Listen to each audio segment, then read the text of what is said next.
Hello and welcome.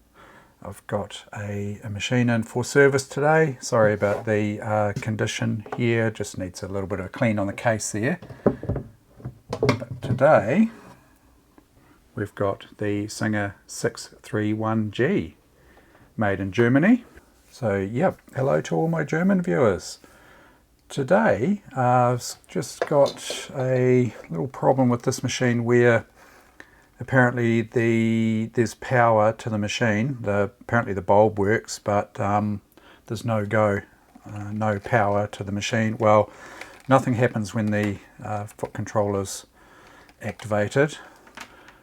So let's take a look at that first, and then we'll get into servicing the machine itself if everything works out there. So let's have a wee look here. So we've got a standard sort of older style Singer foot controller, and that button's jammed there. So let's have a wee look at that first. That's not right. So yeah, let's get down and have a wee look at this here for a start before I go plugging it into the machine. Make sure your power plug is disconnected before going into this area here.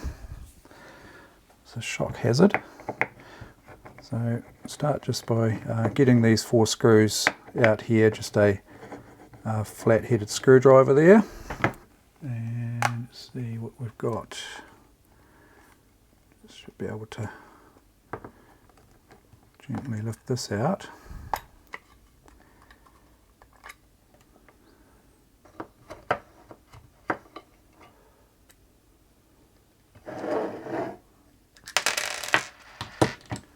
Yeah, so that's not jammed. The actual pedal part is not jammed at all. Needs a good clean. That's jammed there somewhere. What's going on there?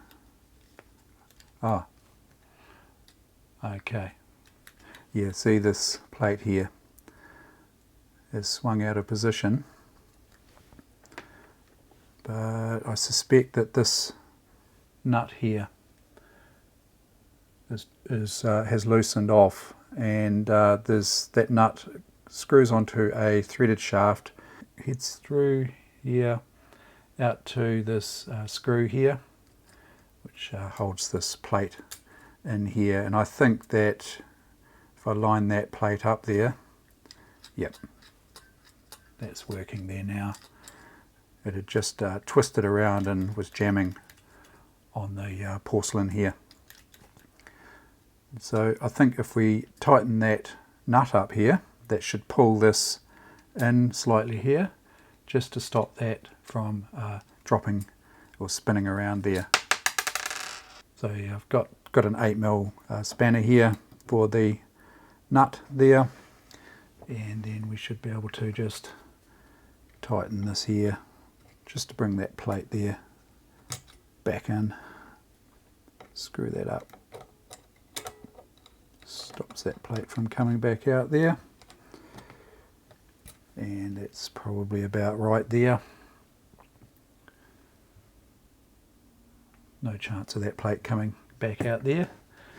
And that's working fine there.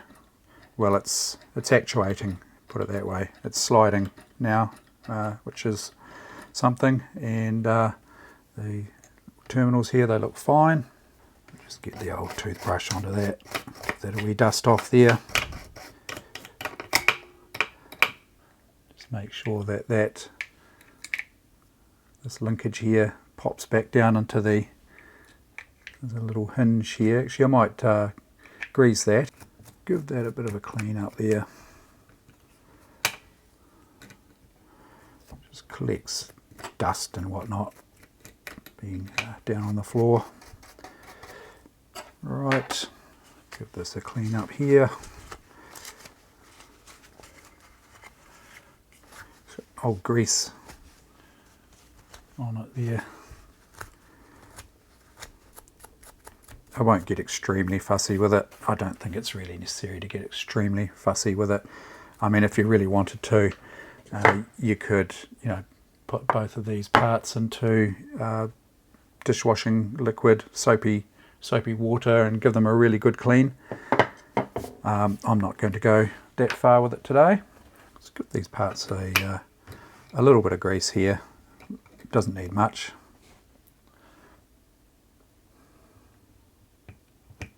That surface there. Just set this back into here and get a little bit of grease on these surfaces here.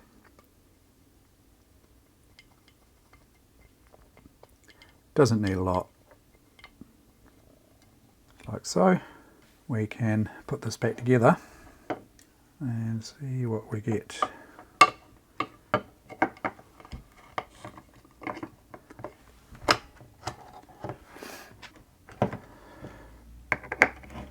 Okay, that's all 4 of those tightened back up.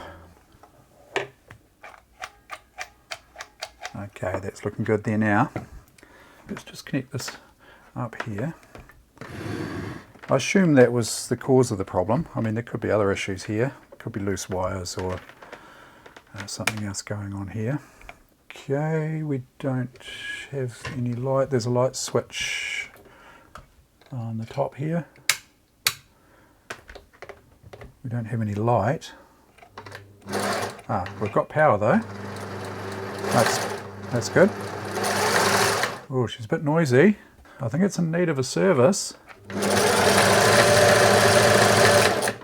So, yep, definitely needs a service, all right. Okay, let's see what's going on with the bulb.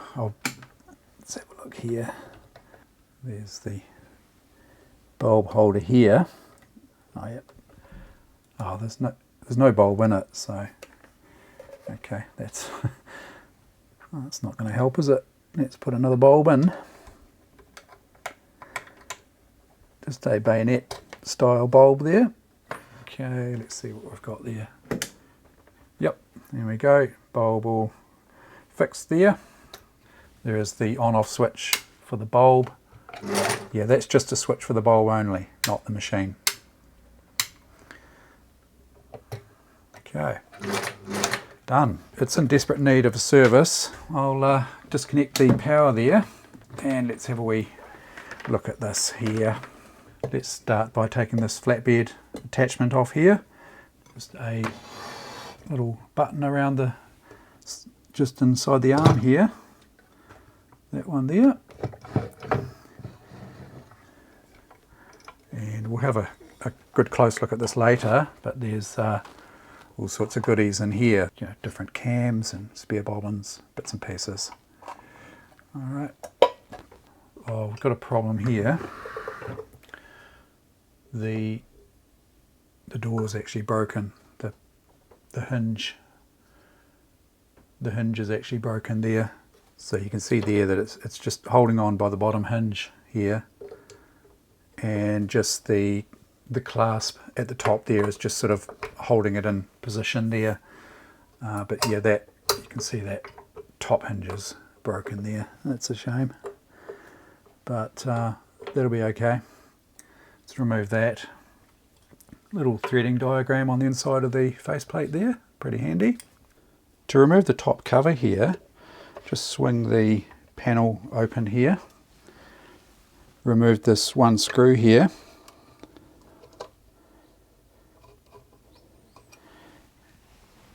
And then it's quite important to make sure that the take-up lever is not up in this area here, in this slot. Just turn the machine to get the take-up lever down and just out of the way there.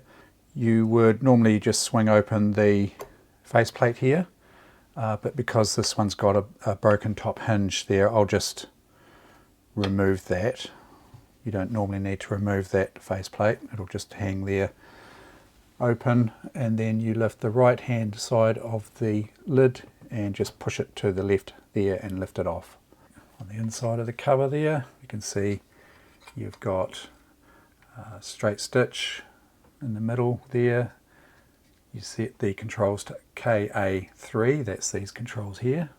You can see it's set to KA and 3 there in the center of the needle throw, and we've got stitch length here, bobbin winder.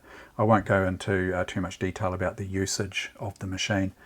Also just noticed that the Singer badge is missing from here. There should be a Singer badge here, covers that screw there up. Anyway, so you've got, left hand needle position, KA1, and KA5 for the right hand needle position. And then you've also got twin needle settings here for straight, twin needle. And the maximum throw on the zigzag there is 3 here for the twin needle. You've got stitch width there, and there you go. You've got some of the, these are the built-in patterns, and special is the cam, for the cam there. So it's a little chart to show you what settings.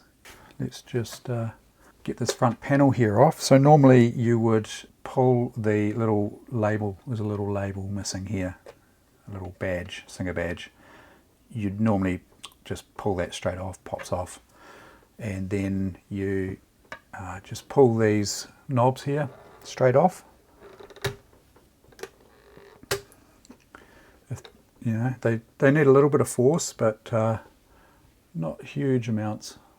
There's the little knobs there. Take that screw out there, and this panel should just come off here. Might have taken the bobbin winder tensioner off there, it's just catching. Flip it onto its back there, one screw there.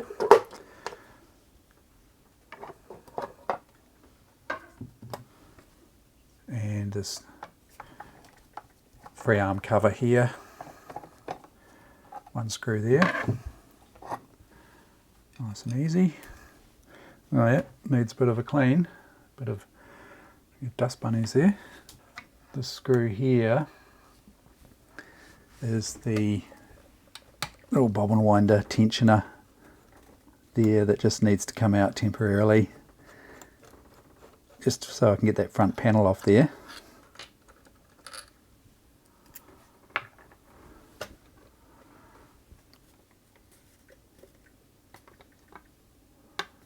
Just gently go with this one.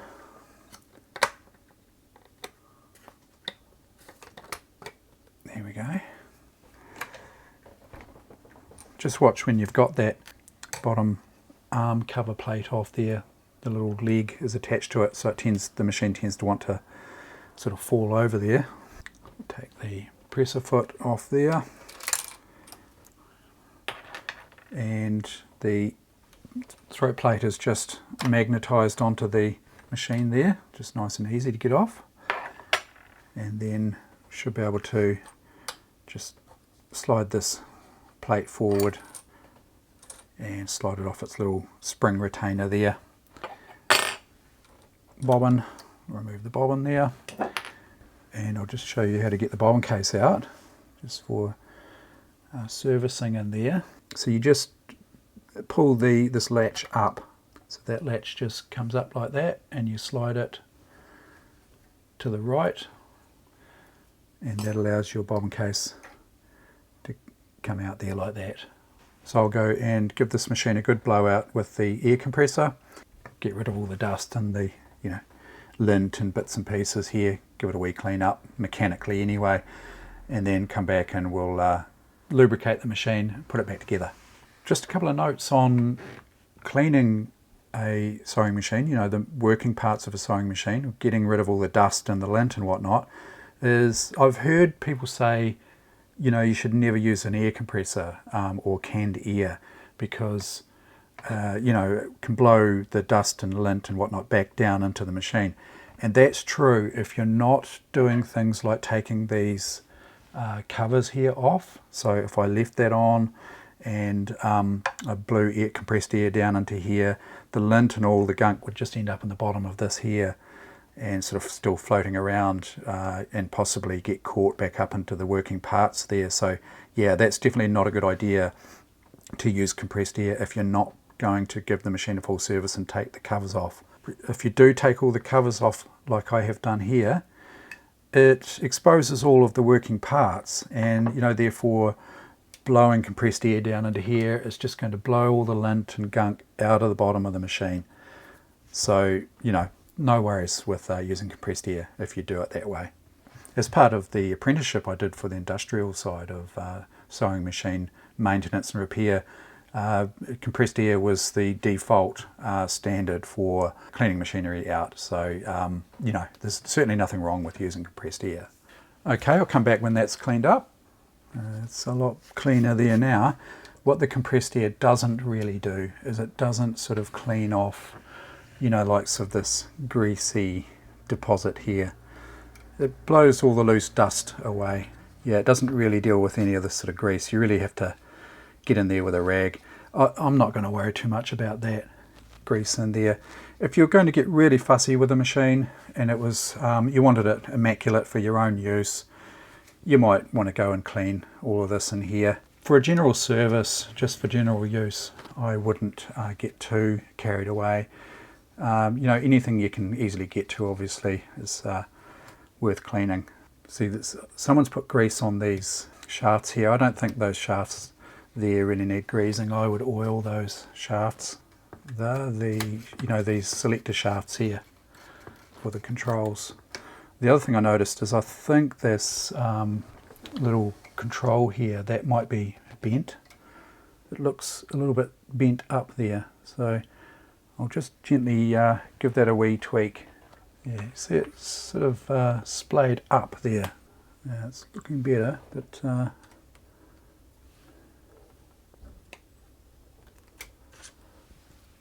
yeah, that's looking better there. It's looking a bit more even there now. So grease on the presser foot bar there. It's just not necessary greasing a shaft like that. It really needs oil. So someone's been in here with grease. I'll remove the hand wheel as well because it's a good idea to get oil into that area there. So let's just undo the little stopper nut here. That just needs to be loosened. Unscrew the stop motion clutch handle there and you'll see we've got a little ring here. And now this hand wheel should just pop off. The surface in here is the surface that needs oiling. That's so that it's nice and lubricated against this bushing here for when you're winding a bobbin and you've got the stop motion disengaged there. And you can see this is the drive gear here, which meshes with the motor gear here. We'll just give that a wipe down, get as much of that old grease off as possible. But this grease, it's not dried up grease or anything like that, it's just probably a little bit old. It's still quite sort of fluid, if you like. It hasn't gone all crusty or dry. It's reasonably clean. A little bit of a wipe down. I'll give the worm gear a little bit of a clean here as well.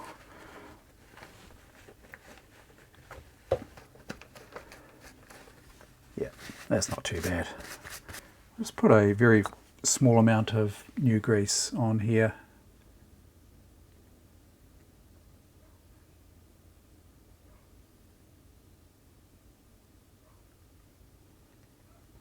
We can give that a bit of a rub in there. Install that hand wheel. That. Now this can only go one of two ways, either that way or flip it for these two little lugs here to locate in these slots. So the way this works is you screw this up onto here and that tightens up the clutch and allows the motor to drive the machine. When you're winding a bobbin, you loosen this here and it frees up this from the shaft. So it just causes the machine not to be driven anymore, but it still drives the hand wheel, which in turn drives the bobbin winder around here, which engages with the hand wheel there. So the key to this is that when this is tight on here, you need to be able to loosen this a reasonable amount to allow the clutch to disengage, and that's determined by this little stopper here against these little lobes.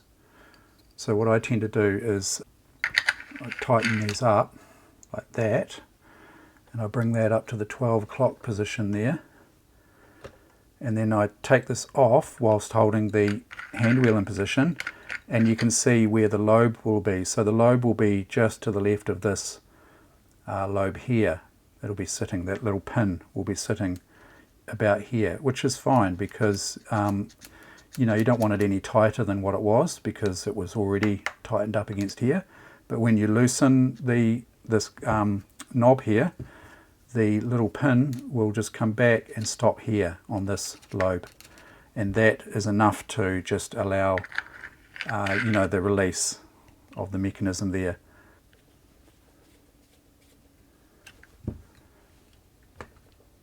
Okay, so, and when you loosen it, there's plenty of free motion there to stop the machine from driving. And you tighten it, and the machine is driving there again. Not sure if you can see it, but it looks like someone's put grease down into the oil holes here. Just not overly helpful. So I'll just dig that out, and I can see that oil hole's clear enough now for oil to get down in there. So we'll start by lubricating that. There's a little bit of grease in here as well. Just don't need to get rid of all of it, just the majority of it really. There we go. So I'll start by oiling here. That's the main shaft bearing there, and this feed bearing there. Just get you a view from the back there, might be a little bit easier to see. Okay, just a little drop of oil on that cam lobe there. That, and then let's grease the top gear set here.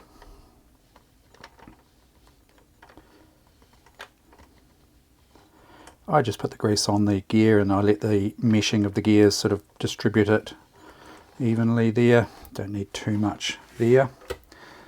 I'll just take that cam off there, get that out of the way, and we'll probably just want to get a little bit of grease onto the pattern cam stack there. I normally just get a bunch of grease onto my finger there, and I'll just brush it around. Turn the machine backwards, which is okay if your machine's not threaded. Turning it backwards is fine. In fact, I've seen one of the Gamel long arm quilting machines. As part of the service routine for them is to do some oiling and obviously unthread the machine before running it in reverse. It's actually stated in the manual to run the machine in reverse. I think it runs for a few minutes in reverse. So yeah, no problem reversing the machine as long as it's not threaded. Oil down the hole here. That lubricates the cam stack there. And then we'll just do these sliders here. Bit of oil on there and just run them up and down. Like that. Just a little bit of oil just on those working parts there. There's another one, that's the other controller there. Just a little bit of oil on that shaft there. And same with this. Bit of oil on there. Just any of the sort of hinges, working parts and bits and pieces there. Just need a bit of oil. That. And then probably just a little smear of grease on this little plate down in here. You can see there's a little follower there. I would just get a little bit of grease around that area just to smear it around on this plate here. A little paintbrush would probably be quite handy for this, but as long as those little followers drag through the grease, it lubricates them there.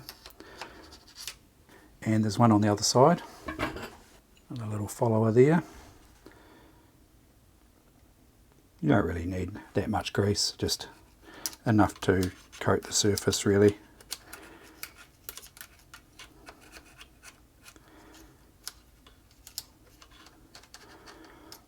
There's more grease down in here. Another main bearing. I'll try and get as much of that out, as long as the channel's clear, just so that it allows oil down through there. Get that grease out of there. Someone's greased it instead of oiling it.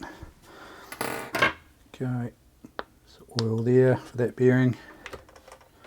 This one's a little bit harder to show you.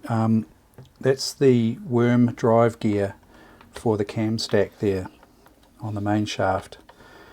That needs greasing, so it's a bit difficult to get to. I find the easiest way is to just again get it on the blob on the end of a screwdriver, just dab it down onto that gear there.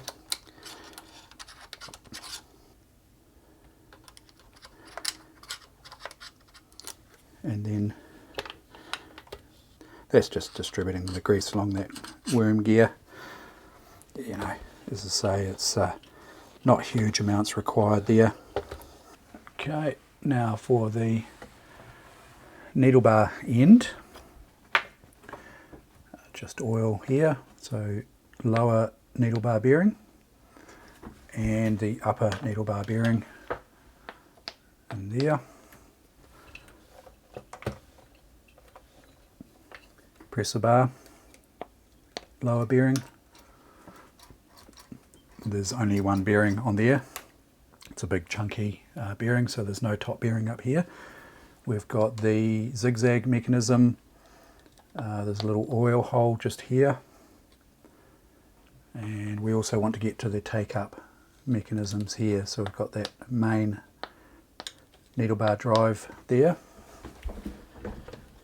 We've got take-up mechanism bearing there, another one here, and this one up here on the top. I'd also be tempted to lubricate this just where that's swinging there, probably just around that little hinge area there. That's good. And while I'm here, we'll do the hook bearing there. And I might as well put the bobbin case back in there.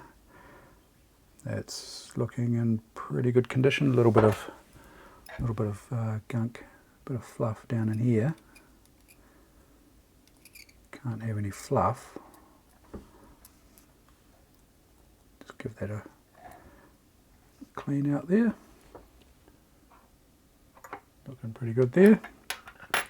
And it goes back in this orientation here with the part number to the rear, and you just slip it into position and slide it to the left onto the hook race like that. Should fit snugly there, and then just bring this little lever back over, and you can see there that's nicely sitting in there, and we'll get a little bit of oil just on the hook race there.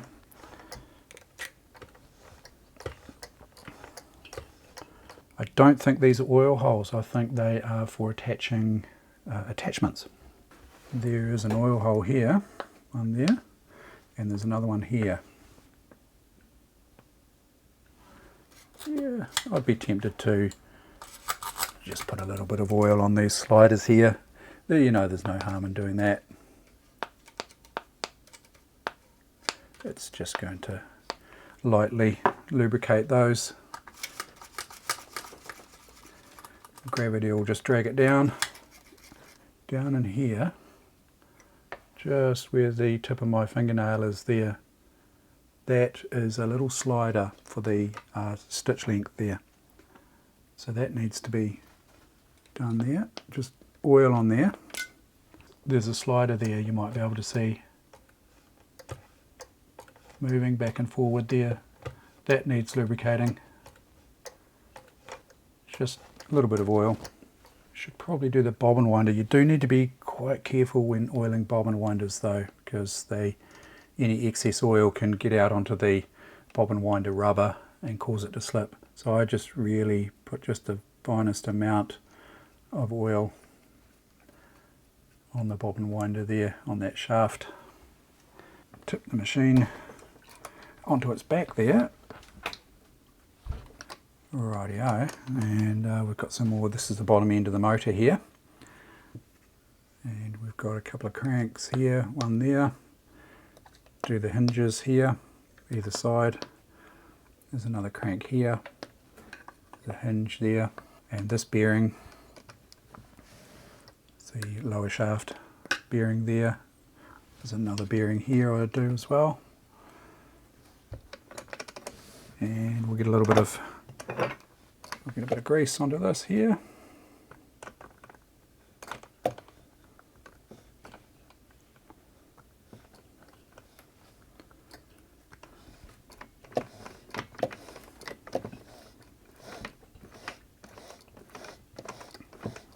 This part here you can see sliding. That's the part of the feed mechanism. Get some oil onto that there.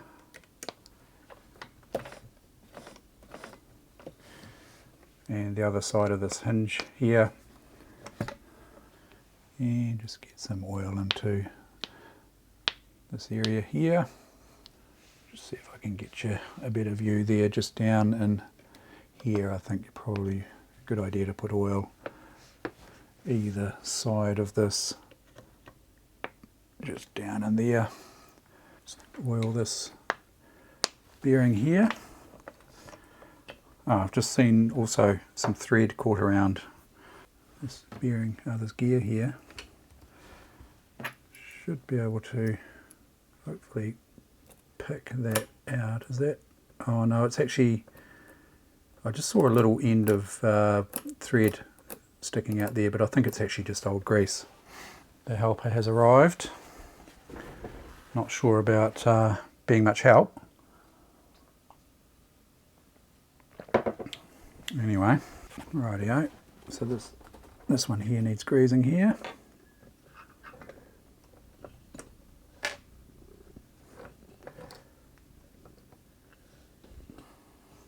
Just wipe the excess off there. And I think that's about it for the lubrication. Yeah, so now it's just a matter of putting the machine back together. Let's start with the bottom part here. Give this a clean out here while I'm here, eh?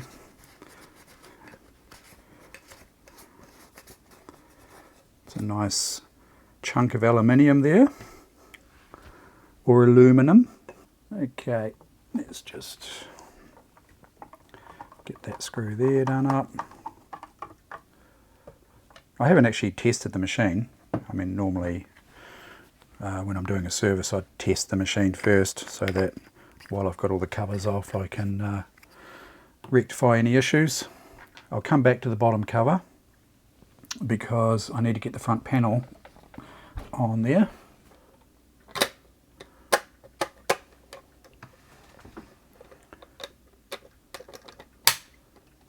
Yep, it's looking good there. Molly, are you sitting on the screw? What did I say about helpful? There it is. Your tail was on it, wasn't it? Okay. That's good. You don't come up much anymore, do you? Hey? Getting a bit old for this sort of carry on, aren't you? Hey? Getting a bit old for it. It's a pity the little badge is missing on there. So now I just need to get this bobbin winder tensioner back in here. Now that gives you adjustment for moving the bobbin winder tensioner disc in or out, you know, depending on, you know, to get the bobbin winding evenly. So I'll just set that probably around in the middle just to start with. So I may need to adjust that later on, so I'll leave the base off in the meantime. There's a bed foot damaged there, so I might as well replace that while I'm here. I've only got black ones to replace it with. I don't have these sort of grey coloured ones, but you know, it's close enough.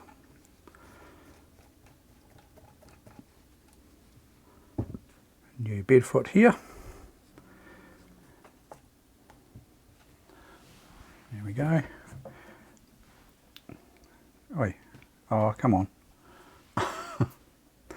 Oh, that's not the plan, Molly. That wasn't the plan. Oh, she's decided to plonk herself right here. Oh, I don't know, eh?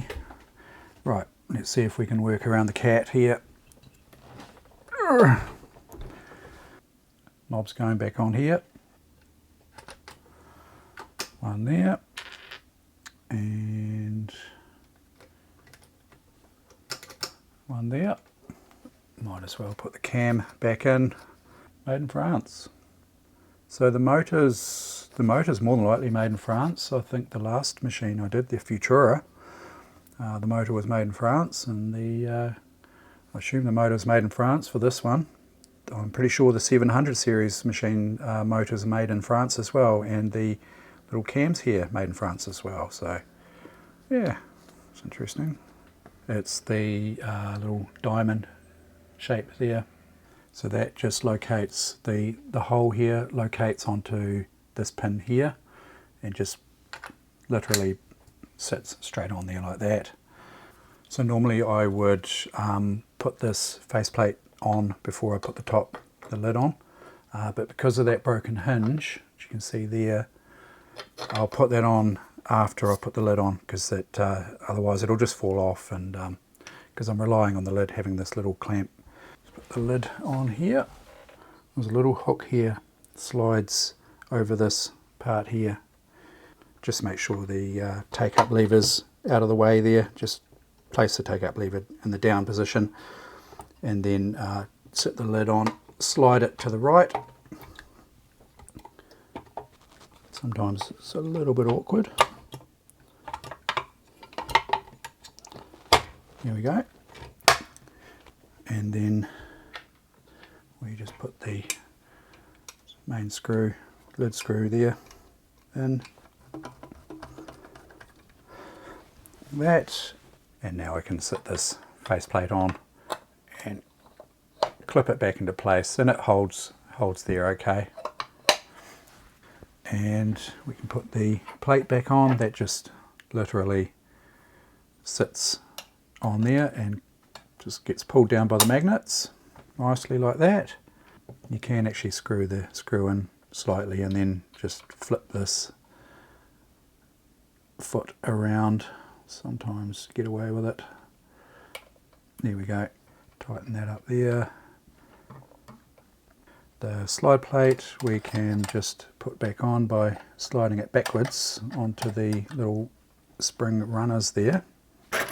Sometimes you have to hold the little springs up just to get them started.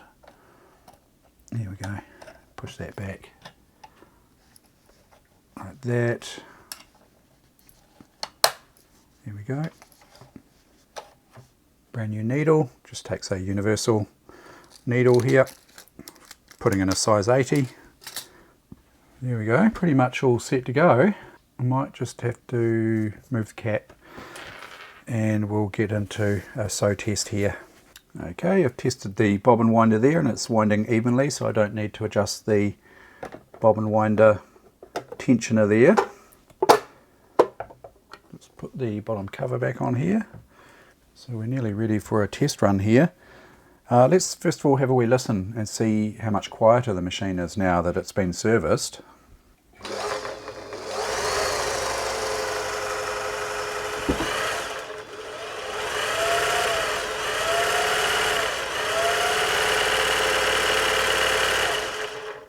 Sounding a lot better there now. It's quite a fast machine actually. Yeah, not too bad. So here's a comparison of what it sounded like before and after.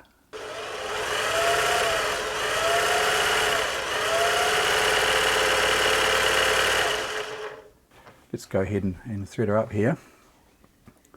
See how it sews.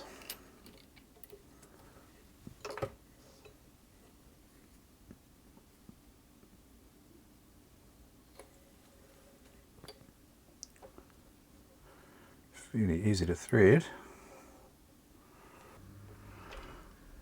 Okay, I've wound a bobbin there, so just put the bobbin into place there.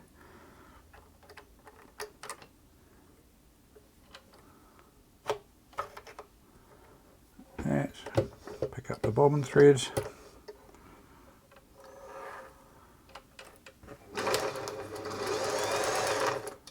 Just bring that stitch length down a little bit there.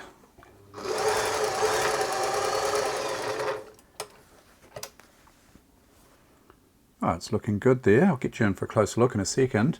So let's have a look at setting zigzag here. So BL5, change this here to B and L there. 5 for the widest zigzag there.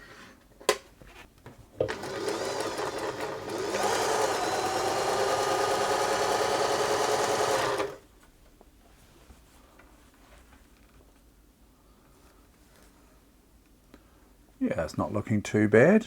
Maybe a little bit tight on the bottom, or maybe just not quite tight enough on the top. I'll just increase that top tension there. See if we can get that looking slightly better. Let's try reverse.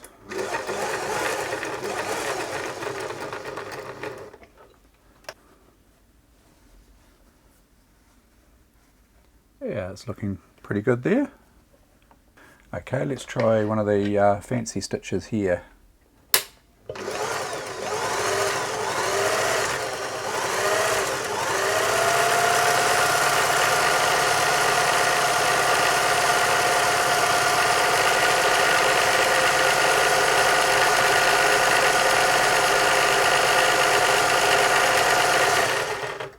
There we go, that is, it's a nice little stitch there. It's good looking stitch formation. And let's try the special, the cam out there. So the code for that one is BS. Okay, BS for special.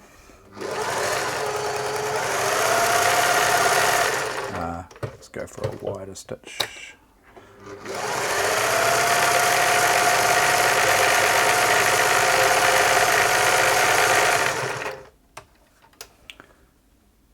It's a diamond type pattern there. Yeah, it does quite a nice job. Nice satin stitch. Yeah. I just wanted to quickly go through what was in the accessory tray here. Got some Singer lubricant here. That's the grease. Singer lubricant. Pretty handy. A large spool retainer. I've got extra spool pins for twin needling, and we've got, that looks like some sort of overcasting type foot. It's a 15/16, looks like a binding attachment. Got the zip foot there, little hem guide, a hemming foot, just like a roll hem. That is for satin stitching, I think. So old packets of needles. Oh, there's the badge, look. Oh, look at that. Better put that on. There we go. Oh, that finishes it off nicely there. Just having a look at these plates here. That's the straight stitch plate. And then we've got this other one here that's got a slightly different needle hole in it and a slight depression there. Is that for chain stitching? I'll have to have a look at the manual on that one. I'm not quite sure about that. Got another plate here, that's the raised plate, so that's for, you know, free motion sewing, so that it disables the feed dogs there. It's a little bit like a drop feed on other machines. And nice and easily interchanged, these plates as well, as you saw earlier. There's an old packet of Singer needles. We've got the straight stitching foot there. Button sewing foot.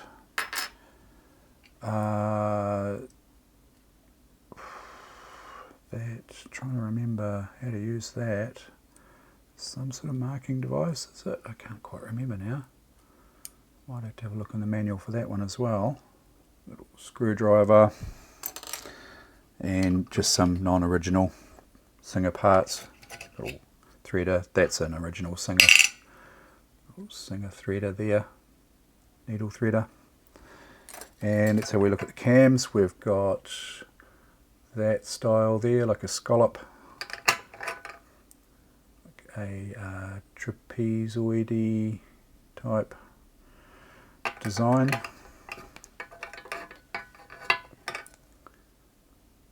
Sort of a triangular design there.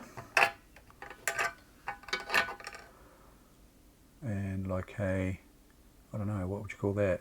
An arc? Rainbow design. So yeah, pretty handy. I like this case. That's all solid aluminium, no plastic. That's just, you know, you wouldn't get anything that's not plastic like that today. That is just awesome. Spare bobbins, rightio, and let's attach that back onto the machine there. That just slides on to provide a flatbed surface. Clips on, and then you've got this fold down area here for an extended workspace.